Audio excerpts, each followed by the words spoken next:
Le député du Saint-Henri-Sainte-Anne, Guillaume Clich-Rivard, a déposé ce mardi 7 octobre 2025 à l'Assemblée nationale du Québec une pétition lancée par des activistes togolais pour dénoncer la situation politique et démocratique au Togo.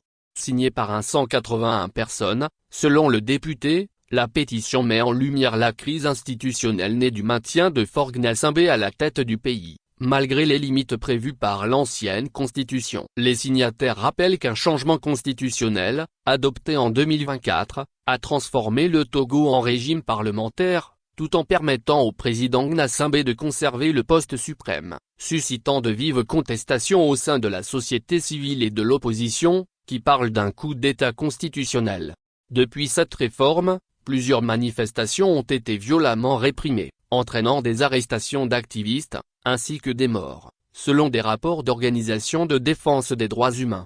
L'initiative de cette pétition revient à l'écrivaine togolaise Marthe Nunfo Faré, qui dénonce les violations persistantes des droits humains au Togo. Le peuple togolais souffre depuis plus de 50 ans sous une dictature qui piétine ses droits fondamentaux et ses aspirations légitimes à la liberté et à la démocratie, soulignent les signataires.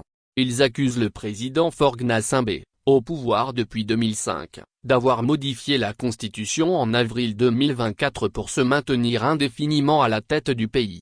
La pétition condamne également la répression sanglante des manifestations pacifiques de juin 2025, qui aurait fait au moins 7 morts, ainsi que des dizaines d'arrestations arbitraires de journalistes, militants et opposants. Les pétitionnaires appellent enfin l'Assemblée nationale du Québec à reconnaître et dénoncer publiquement ces violations et à interpeller le gouvernement québécois afin qu'il agisse auprès de la francophonie et des instances internationales. Actualité diplomatie feature Aide internationale politique Togo.